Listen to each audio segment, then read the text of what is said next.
नमस्कार जी। शादी के बाद अनामिका हर समय अपने पति को उसके माँ-बाप के खिलाफ भड़काए रखती। पत्नी की बातों में आकर आशीष ने अपने माँ-बाप को खर्च देना बंद कर दिया। अनामिका घर में खाना बना नहीं बनाती थी और जैसे ही रात को आशीष घर आता, पति को लेकर बाहर खाना खाने चली जाती। बूढ़े पिता से जब भूख सहन ना हुई तो तंग आकर एक दिन वह एक इलाके में लोगों से मदद मांगने लगे कि तभी उसकी नज़र एक घर पर पड़ी जहां आशीष आपको नहीं पता आपके माता-पिता उस समय मेरे साथ क्या करते हैं जब आप घर पर नहीं होते यह तो मेरी हिम्मत है कि मैं इतने महीनों से उन्हें झेल रही हूँ। अनामिका अपने पति का हाथ अपने हाथों में पकड़ते हुए इतना बड़ा झूठ बोल रही थी। उसे शुरू से ही अपने सास ससुर को अपने साथ रखना स्वीकार नहीं था, मगर आशीष का दूसरा कोई बहन भाई नहीं था, इसलिए मजबूरन उसे अपने सास ससुर को अपने साथ रखना पड़ रहा था। वह हर समय गुस्से में रहती थी। उसके सास ससुर तो बेचारे उफ तक नहीं करते थे और चुपचाप अपने कमरे में पड़े रहते। एक वही थी जो उनके पीछे पड़ गई थी और सबसे बड़ी बात यह कि उसने अपने पति को भी अपनी साइड कर लिया था। अनामिका, अब मैं क्या करूं? मैं उन्हें घर से निकाल तो नहीं सकता। आखिर वह जैसे भी है मेरे माता-पिता है। तुम बस इग्नोर किया करो। आशीष पत्नी के हाथ को सहलाते हुए बोला तो वह अंदर ही अंदर खुश हो गई, क्योंकि वह अपने पति को भड़काने में सफल हो गई थी। सफल तो पिछले 27-28 दिन से ही हो गई थी, लेकिन आज उसने ताबूत में आखिरी कील भी ठोक दी थी। आशीष, मैं तो कहती हूँ कि हम उन्हें होल्ड होम में छोड़ आते हैं। इस तरह हमारी जान छूट जाएगी और हम हँसी-खुशी अपनी ज़िंदगी गुज़ारेंगे। वह चहकते हुए बोली, क्योंकि उसे लग रहा था कि अब आशीष उसकी हर बात मान जाएगा।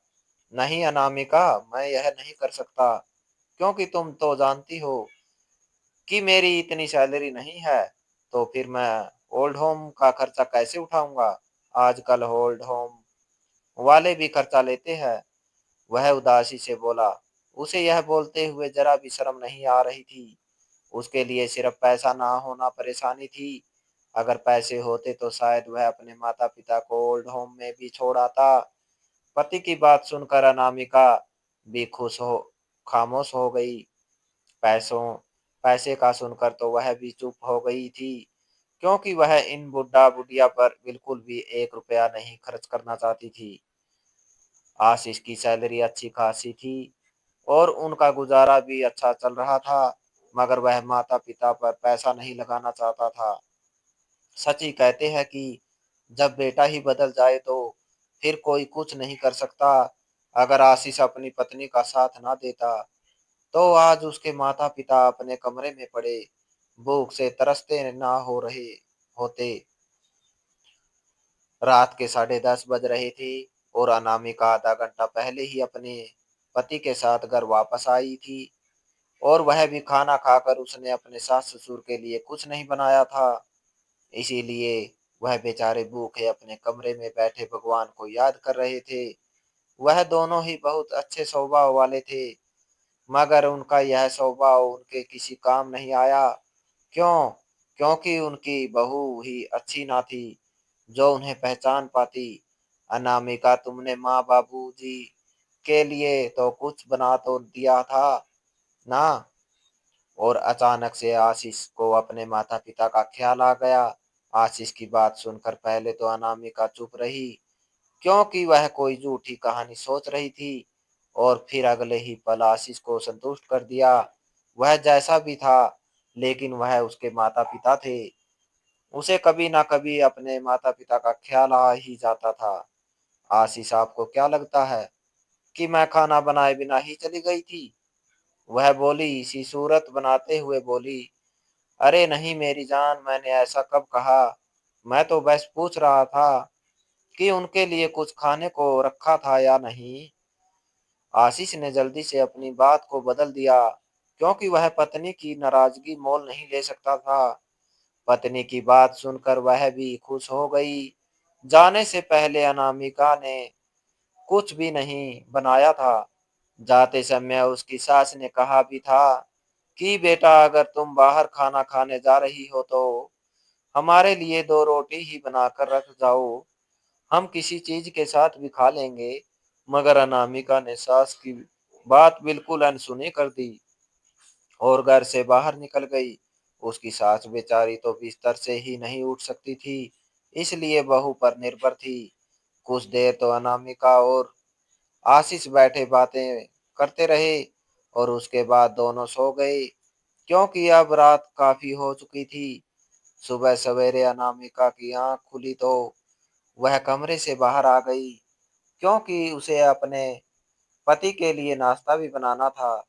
आशीष सुबह 8:30 बजे काम पर चला जाता था और उसके बाद वह सारा दिन घर में अकेली होती थी।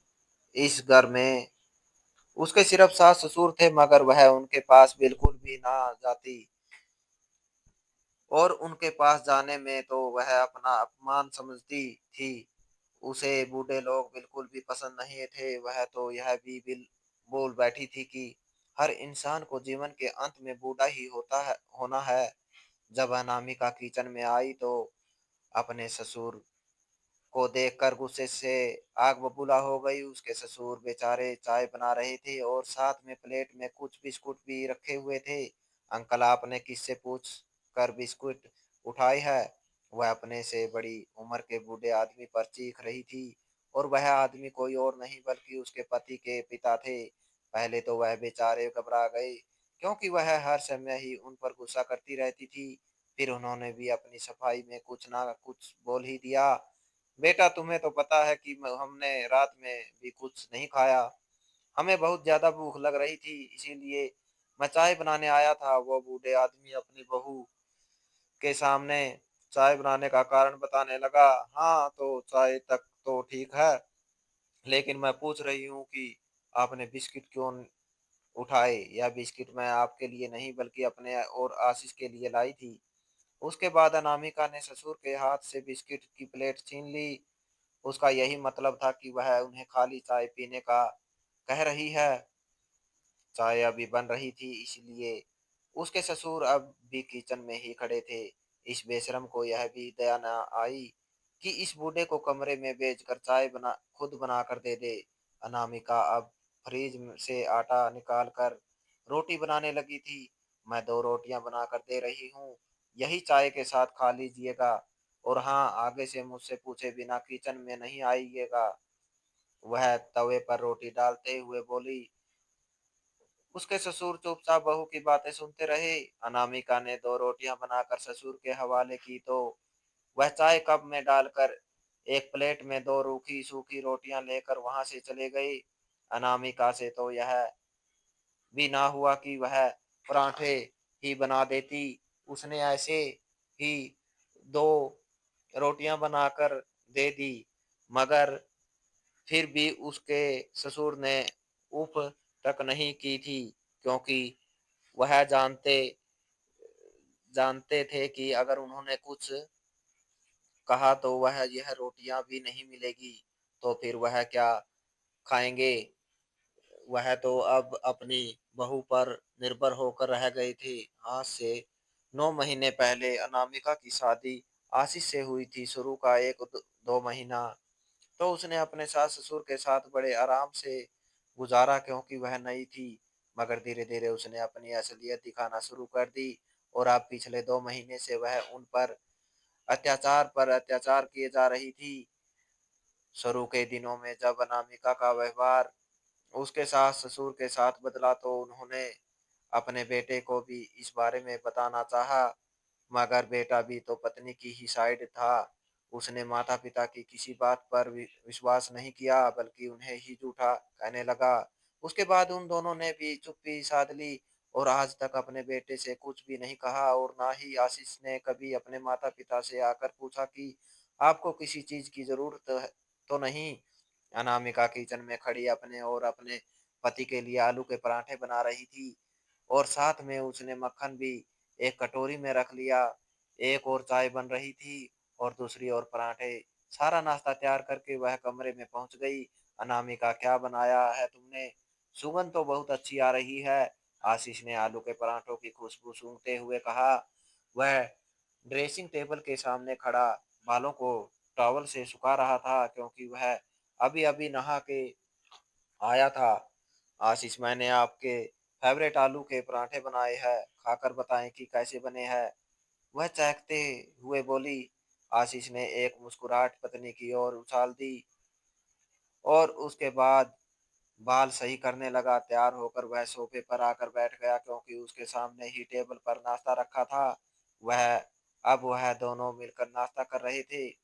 आशीष तो उंगलियां चाटता रह गया। सच में अनामिका ने पराठे बहुत स्वादिष्ट बनाए थे। आशीष ने एक बार भी नहीं पूछा कि अनामिका ने उसके माता पिता को नाश्ता दिया है या नहीं। वह तो अपनी पत्नी के साथ बैठकर हंस हंस कर नाश्ता कर रहा था। नाश्ता करने के बाद जब आशीष कमरे से बाहर निकला तो उसके बाबूजी आंगन में बैठे धूप सेक रहे थे, क्योंकि यह सर्दियों के दिन थे। आशीष ने पिता से कोई बात नहीं की और चुप करके वहां से निकल गया, और उसके पिता वहां बैठे देखते रह गए। मगर उन्हें ज्यादा दुख ना हुआ, क्योंकि अब यह रोज का नियम बन चुका था। थोड़ा बहुत घर का काम करने के बाद अनामिका भी घर से निकल गई, क्योंकि आज उसे अपने मायके जाना था। और उसने आशीष को पहले ही बता दिया था। वह जब शाम को वापस आई तो फिर से उसके सास ससुर किचन में खड़े कुछ बना रहे थे। यह देखकर तो वह गुस्से से लाल पीली हो गई। अंकल, मैंने आपसे कितनी बार कहा है कि मेरे किचन में मत आया करे। वो उसके हाथ से आलू और चाकू छीनने छीनते हुए बोली। यह क्या बना रही है आप? वह कढ़ाई में झांकते हुए बोली, जिसमें अभी सिर्फ तेल ही डाला हुआ था। बेटा, मैं सब्जी बना रहा था। मैंने सोचा कि पता नहीं तुम कब आओ। तुम्हारी सास ने दवाइयां लेनी है और इसके लिए पहले खाना खाना जरूरी है। बस इसीलिए मैं किचन में आ गया। वह घर के मालिक होकर इस समय बहू से डर डर कर बात कर रहे थे कि कहीं वह उन्हें कोई बात ही ना सुना दे। आपको यह ख्याल तो आ गया कि आप खुद सब्जी बना ले? क्या आपको फ्रिज में कल की रखी हुई सब्जी नजर नहीं आई? वह अब भी गुस्से में बोल रही थी, क्योंकि वह तो यह सोच रहे कर गई थी कि वह कल की रखी सब्जी खा लेंगे। अनामिका ने घर से जाते समय कुछ भी नहीं बनाया था, क्योंकि आज आशीष को भी अपने दोस्त के साथ एक पार्टी में जाना था। और अनामिका भी माँ के घर से खाकर आई थी। बेटा, तुम्हें तो पता है कि तुम्हारी सास की तबीयत ठीक नहीं रहती और डॉक्टर ने बासी खाना खाने से भी मना किया है। तो वैसे इसलिए मैं उसके लिए अलग से सब्जी बना रही रहा था। वह तो किसी बच्चे की तरह सफाइयां दे रहे थे।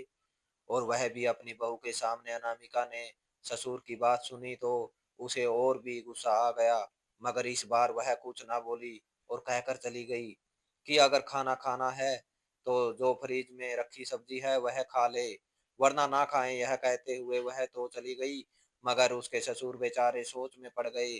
और फिर जब उन्हें कुछ समझ ना आया तो फिर से वही बासी खाना निकाल कर गर्म करने लगे। वह दिन वही गुजर गया और सुबह फिर से अनामिका ने अपने सास ससुर को चाय के साथ सूखी रोटी ही दी थी। आशीष जब नाश्ता करके अपने कमरे से निकला तो उसके पिताजी भी अपने कमरे से बाहर निकल रहे थे। आशीष ने तो उनसे कुछ ना कहा, मगर उन्होंने अपने बेटे को रोक लिया। आशीष बेटा, तुम्हारी माँ की तबीयत ठीक नहीं है और मेरे पास पैसे भी नहीं है। अगर तुम कुछ पैसे दे दो तो मैं तुम्हारी माँ को डॉक्टर के पास ले जाकर दिखा दूं।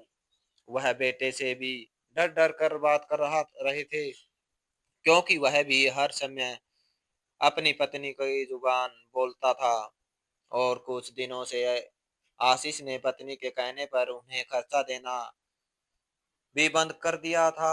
बाबूजी, मेरे पास पैसे नहीं है, आप उन्हें घर में रखी बुखार की गोली दे दीजिएगा, वह ठीक हो जाएगी। यह कहते ही वह वहां से दिया और उसके पिताजी चुप होकर रह गए।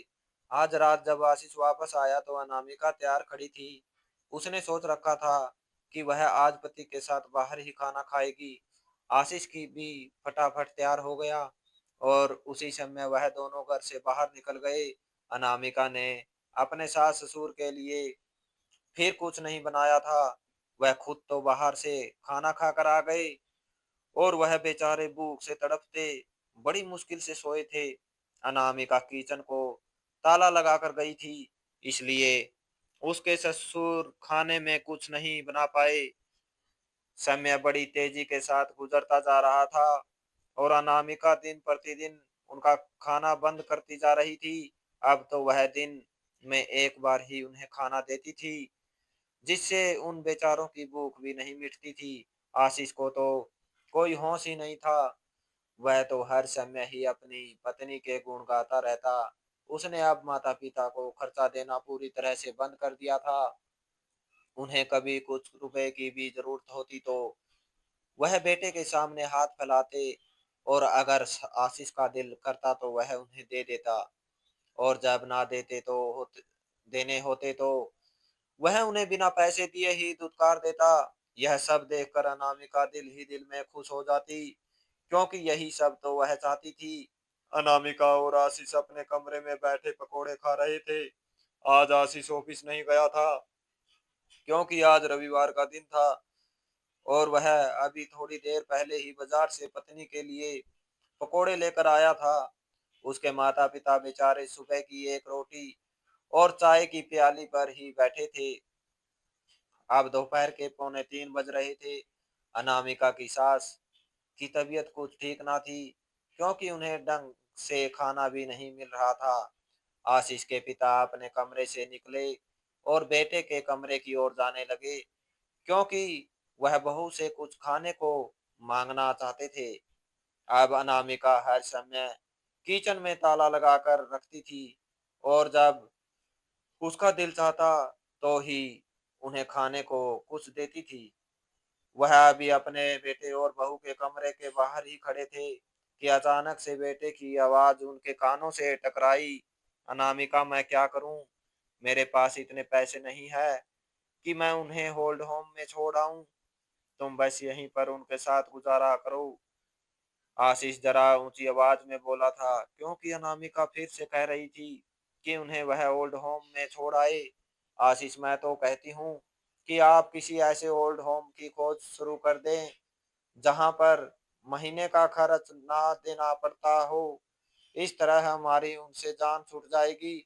चलो ठीक है, मैं देखता हूँ, लेकिन शहर में ऐसा कोई ओल्ड होम नहीं है।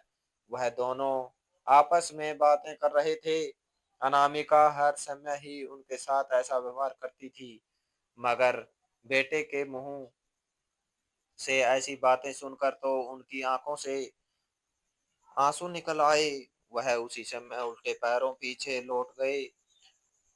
थोड़ी देर बाद अनामिका और आशीष तैयार होकर घर से निकल गए। आज शायद उन्हें किसी पार्टी में जाना था। शाम का समय था और वह दोनों बूढ़ा बुढ़िया भूख से निडाल अपने कमरे में बैठे आंसू बहा रहे थे। आशीष के पिता को एक विचार आया तो वह पत्नी को घर में अकेला छोड़कर घर से बाहर निकल आए। वह चलते चलते बहुत आगे आ चुके थे। वह घर से बाहर तो निकल आए थे, मगर अब उन्हें लोगों के सामने हाथ फैलाने में शर्म आ रही थी, क्योंकि उन्होंने अपना पूरा जीवन बड़े आत्मसम्मान के साथ गुजारा था। मगर आज भूख के मारे वह लोगों के सामने हाथ फैलाने के लिए विवश हो गए थे। अपने इलाके में तो उन्होंने किसी से कुछ नहीं मांगा, क्योंकि यहाँ पर सब लोग उन्हें जानते थे। वह अब एक पोश इलाके में आ गए थे। यहाँ अचानक से उनकी नजर एक घर पर पड़ी, जिसके बाहर एक आदमी खड़ा कुछ बांट रहा था। वह तुरंत उस ओर भागे। उन्होंने सोचा कि इस तरह हाथ भी नहीं फैलाना पड़ेगा और काम भी हो जाएगा। वह तेज तेज कदमों के साथ चलते हुए उस घर की ओर जा रहे थे। दूर से ही उन्होंने उस घर का गेट खुलता देखा। अब उसमें से एक नौजवान आदमी निकलता है, जो देखने से कोई बड़ा अफसर लग रहा था। आशीष के पिताजी दूर से उस आदमी की शक्ल नहीं देख पाए थे, वो तेज-तेज कदमों के साथ चलते हुए जब उस घर के पास पहुँचे, तो उन्हें देखते ही उस अफ़सर की आँखों से आँसू निकल आए थे और वह आशीष के पिता के गले से लग जाता है। मास्टर जी, मैंने आपको कितना ढूँढा मगर आप मुझे कहीं भी नहीं मिले। वह उनके गले से लगते हुए बोला। आशीष के पिता की समझ में कुछ नहीं आ रहा था कि आदमी कौन है और उन्हें कैसे जानता है। जब वह उसके गले से अलग हुए तो उसकी शक्ल देखकर वह भी यह पहचान गए। सुरेंद्र बेटा तुम। वह बोले तो उनकी आवाज कांप रही थी। जवानी के दिनों में आशीष के पिता गरीब बच्चों को पढ़ाने का काम करते थे और वहां पर सुरेंद्र भी उनके पास पढ़ने के लिए आता था। वह पढ़ाई के साथ साथ काम भी सीख रहा था। बहुत ही गरीब लड़का था जिसके माता पिता भी इस दुनिया से चल बसे थे और वह अपने चाचा के घर पर ही रहता था। उसका चाचा उस पर हर समय अत्याचार करता रहता था जिसके कारण सुरेंद्र बहुत परेशान रहता था और उसी समय आशीष के पिताजी उसकी कुछ पैसों से मदद कर रहे दिया करते थे। इस तरह उन दोनों के बीच गुरु शिष्य से आगे का रिश्ता बन गया था। मास्टर जी, आप यहाँ क्या कर रहे हैं? वह सम्मान के साथ बोला। तो आशीष के पिता ने भी सारी कहानी सुना दी क्योंकि अब वह यह सुख दुख सहते सहते थक चुके थे। उनके मुंह से यह सब सुनकर तो सुरेंद्र की आंखों से आंसू निकल गए। वह सोच भी नहीं सकता था कि इतने अच्छे और दयालु इंसान के साथ यह सब भी हो सकता है। फिर उसने अपनी कहानी भी सुनाई। उसने खूब पढ़ाई की और फिर आईएपीएस की परीक्षा दी जिसमें पास होकर वह असिस्टेंट कमिश्नर की पोस्ट पर लग चुका था। इसी कारण अब वह पहले जैसा गरीब सुरेंद्र ना रहा था। मास्टर जी, अब मैं आपकी एक बात भी नहीं सुनूंगा। आज से आप और आपकी पत्नी मेरे पास ही रहेंगे। वह उनका हाथ पकड़कर बोला तो आशीष के पिता की आंखों से आंसू बहने लगे। उन्होंने भी उसे मना ना किया क्योंकि वह अब अपने बेटे के पास नहीं रहना चाहते थे। सुरेंद्र उसी समय उन्हें अपनी गाड़ी में बिठाकर उनके घर आया। तो उस समय आशीष और उसकी पत्नी भी घर वापस आ चुके थे। अपने पिता को इतने अमीर आदमी के साथ देखकर वह हैरान रह गया। जब सुरेंद्र ने उसे सारी बात बताई तो वह दांत पीस कर रह गया। वह अब कुछ नहीं कर सकता था। उसके माता पिता अपनी मर्जी से सुरेंद्र के साथ जाना चाहते थे। फिर सुरेंद्र उसके माता पिता को लेकर अपने बंगले में आ गया और आशीष वहीं का वहीं रह गया। आज इस घटना को पूरे 3 साल बीत चुके हैं और वह अब भी सुरेंद्र के पास रहते हैं। जब भी आशीष उनसे मिलने के लिए जाता तो वह उसे दरवाजे पर से ही वापस लौटा देते क्योंकि अब वह उसकी शक्ल भी नहीं देखना चाहते थे। आशीष के हालात अब पहले से ज्यादा खराब हो गए थे। उसकी नौकरी भी जा चुकी थी और घर भी उसने गिरवी रख दिया था। सच यह कहते हैं कि जो लोग अपने माता पिता को दुख देते हैं तो भगवान भी उन्हें खुश नहीं रखने देता। और सबसे बड़ी बात की रिश्ते एहसास के होते हैं। अगर एहसास हो तो अजनबी भी अपने होते हैं और अगर एहसास ना हो तो अपने भी अजनबी बन जाते हैं। तो दोस्तों, इस कहानी को लेकर आपकी क्या राय है? कमेंट बॉक्स में कमेंट करके ज़रूर बताएं। और अगर आपको हमारी आज की कहानी अच्छी लगी हो तो प्लीज़ इसे लाइक ज़रूर करें। अगर आपने अभी तक हमारे एसके की जुबानी 2.0 चैनल को सब्सक्राइब नहीं किया तो ज़रूर कर लीजिए। तो मिलते हैं ऐसी एक और मोटिवेशनल कहानी के साथ। Thanks for watching.